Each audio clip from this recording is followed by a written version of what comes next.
Assalamualaikum warahmatullahi wabarakatuh. Salam bahagia. Perkenalkan, saya Desi Ratnasari, calon guru penggerak angkatan 6 dari Kabupaten Sintang. Kali ini saya akan memaparkan aksi nyata modul 1.4, yaitu budaya positif. Perkenalkan, beliau berdua adalah fasilitator dan pengajar praktik, yaitu Bapak Bambang Siswanto dan Bapak Muhammad Aceng. Latar belakang dalam penyusunan aksi nyata ini yaitu membangun karakter dapat dilakukan dengan pembiasaan yang baik. Pembiasaan yang baik inilah yang dikatakan budaya. Agar terciptanya karakter yang baik, maka perlu adanya budaya positif. Kemudian, tujuan aksi nyata ini yaitu membentuk karakter yang baik dan merdeka belajar pada peserta didik. Tolak ukur aksi nyata yaitu yang pertama, siswa dapat menyusun kesepakatan kelas dan menempelnya di dinding kelas. Yang kedua, karakter peserta didik menjadi lebih baik dan santun dengan indikator jarang atau tidak ada yang melakukan pelanggaran kesepakatan kelas. Yang terakhir, siswa dapat menerapkan budaya positif secara konsisten. Lini masa tindakan dalam aksi nyata ini yaitu yang pertama, saya meminta izin kepada kepala sekolah untuk melakukan sosialisasi aksi nyata budaya positif kepada rekan guru. Kemudian saya membimbing siswa menyusun kesepakatan kelas. Yang terakhir yaitu melakukan sosialisasi aksi nyata budaya positif kepada rekan guru. Gambaran aksi nyata yang saya lakukan, saya melakukan aksi nyata dengan membimbing siswa menyusun kesepakatan kelas. Setiap siswa berhak memberikan pendapatnya masing-masing dan ditulis di secari kertas, kemudian ditempel di dinding kelas. Saya juga melakukan sosialisasi kepada rekan guru tentang pemahaman materi budaya positif, yaitu tentang kesepakatan kelas dan restitusi.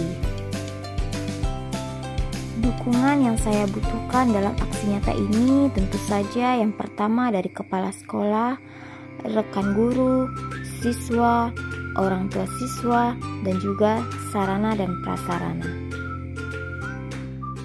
Hasil aksi nyata yaitu yang pertama, siswa semakin percaya diri, bertanggung jawab, disiplin, peduli sesama dan lingkungan.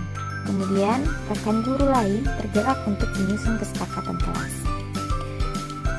Rencana pelaksanaan budaya positif di masa depan. Semoga saja penyusunan dan pembiasaan kesepakatan kelas sebagai budaya positif diharapkan dapat direalisasikan secara konsisten. Berikut dokumentasi aksi nyata yang saya lakukan. Baik, sudah mengerti semua apa yang dimaksud kesepakatan kelas? Sekarang kalian tuliskan kesepakatan kelas yang menurut kalian bagus untuk diterapkan di kelas kita. Bisa? Ya. Silakan.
Assalamualaikum warahmatullahi wabarakatuh. Terima kasih Bapak Ibu semua, rekan-rekan mau hadir di sini pada saat ini terkait dengan tugas saya aksi nyata di modul 1 budaya positif. Saya akan mensosialisasikan tentang aksi nyata saya yaitu budaya positif.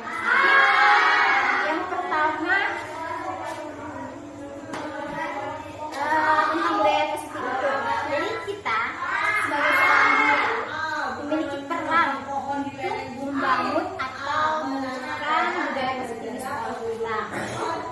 Kemudian nilai budaya positif ini merupakan perwujudan dari nilai atau keyakinan universal yang diterapkan di sekolah. Budaya positif ini bertujuan supaya menciptakan lingkungan yang nyaman dan aman di lingkungan sekolah. Perwujudannya, seorang guru seorang guru itu kadang memberikan hukuman kepada siswa yang melakukan kesalahan. Dan juga kita juga pernah memberikan imbalan. Hukuman dan imbalan ternyata itu tidak ideal kita terapkan karena itu tidak itu tidak akan bertahan lama. Karena berdasarkan beberapa penelitian tentang teori kontrol, perilaku manusia itu pasti memiliki tujuan. Jadi begitu juga perilaku siswa. Jika siswa melakukan suatu kesalahan, itu pasti ada alasan. Nah, alasan tersebut bisa kita identifikasi dengan dasar manusia. Jadi alasan tersebut biasa disebut dengan kebutuhan dasar. Jadi kebutuhan dasar manusia itu ada 5. Yang pertama adalah kebutuhan bertahan hidup. Kemudian yang kedua kebutuhan cinta dan kasih sayang atau rasa diterima. Yang ketiga ada kebutuhan penguasaan, yaitu tentang pengakuan dan juga tentang kemampuan. Yang keempat ada kebutuhan kebebasan atau freedom. Dan yang kelima ada kebutuhan atas kesenangan. Jadi terkadang seorang siswa melakukan kesalahan itu karena untuk memenuhi kebutuhan dasarnya. Jadi kita sebagai seorang guru sebaiknya mengidentifikasi dulu kebutuhan apa yang dibutuhkannya, bukan malah langsung menyalahkan atau mengejar siswa tersebut. Jadi ketika kita sebagai seorang guru mampu memahami kebutuhan dasar setiap siswa, langkah yang kita lakukan untuk menerapkan disiplin positif tersebut. Jadi menurut satu pakar Dian Boston dalam bukunya ada 3 alasan manusia melakukan motivasi atau untuk melakukan sesuatu. Yang pertama untuk menghindari ketidaknyamanan atau hubungan. Yang kedua untuk mendapatkan imbalan atau penghargaan dari orang lain.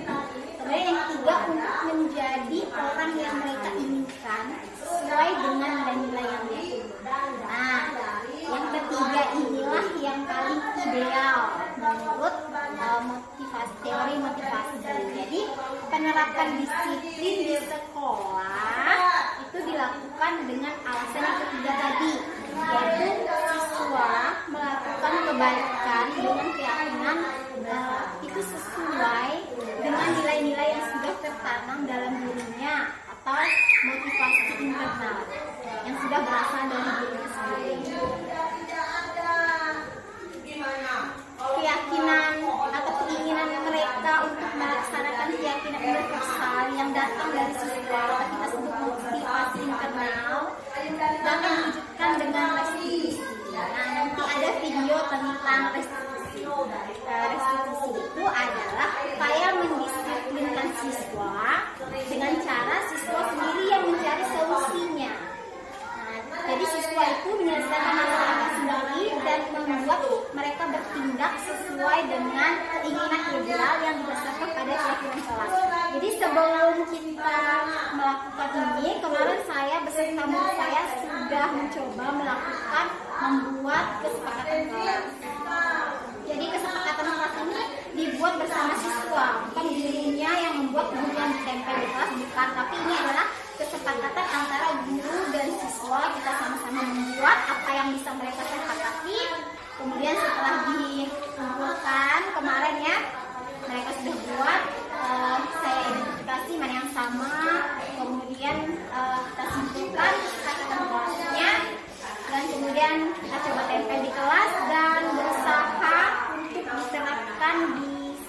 kalinya secara konsisten. Nah, jadi berdasarkan kesepakatan kelas itu nantinya jika siswa melakukan sebuah kesalahan, kita bisa menanyakan kembali kesepakatan kelas atau keyakinan kelas yang kemarin sudah mereka buat. Jadi kita bisa mengidentifikasi, menanyakan bagaimana sih solusinya kalau mereka membuat kesalahan atau melanggar kesepakatan. Nah, jadi caranya yaitu dengan restitusi.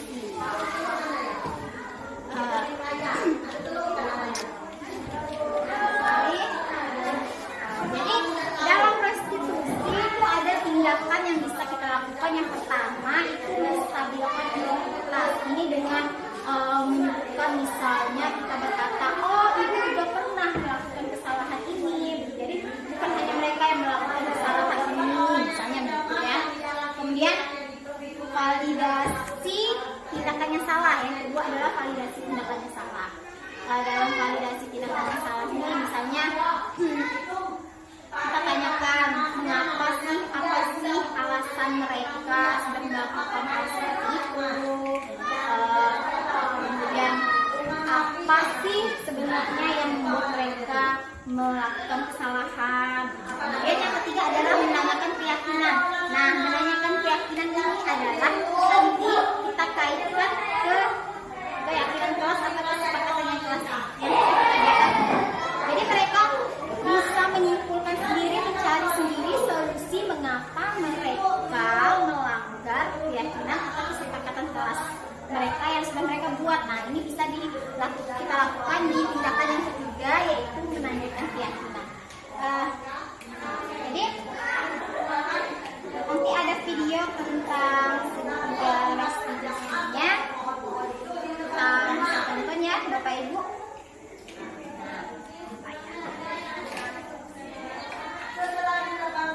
Ada video tentang penerapan segitiga restitusi. Jadi di sini banyak sekali contoh tentang bagaimana seharusnya seorang guru mengidentifikasi kesalahan siswa, bukan langsung dihukuman ataupun dengan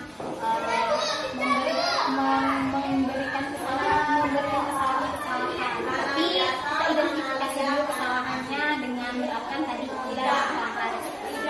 Mari kita simak dulu videonya.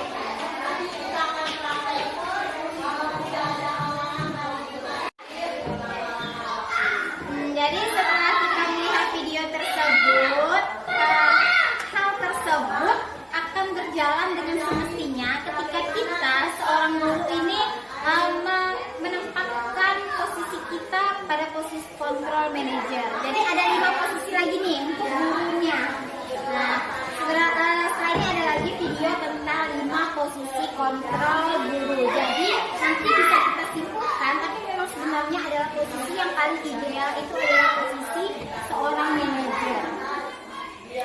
Nah, ini video tentang posisi.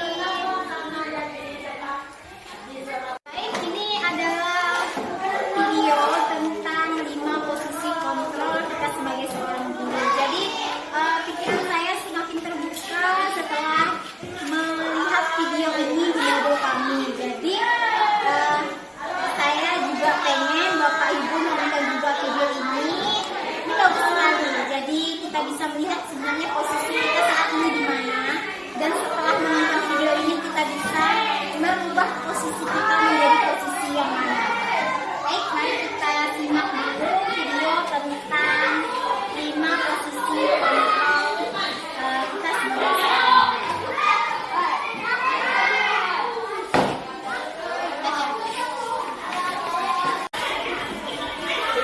Terima kasih kepada rekan-rekan yang sudah membantu saya, yang sudah menyaksikan beberapa video tadi. Semoga bisa diterapkan di sekolah kita dan kita bisa menerapkan budaya positif kita untuk lebih baik, untuk memperbaiki karakter peserta didik kita. Terima kasih. Berikutnya testimoni dari rekan guru dan juga siswa. Saya Ibu Yuliana, guru SD 19 Muguk Bantul, telah mengamati rekan kerja kami Ibu Desi Ratnasari dari Pemimba imbalan aksi nyata yang dilakukan Ibu Desi tentang budaya positif sangat bermanfaat untuk lingkungan sekolah ini, dan semoga kami bisa menerapkannya untuk kemajuan peserta didik kami. Nama saya Farisa Uno, siswa kelas 5 SD SDN 19 Munggu Banto. Saya sangat senang membuat kesepakatan kelas hari ini. Semoga dengan kesepakatan kelas saya dan teman-teman semakin disiplin. Sekian dan terima kasih. Salam bahagia.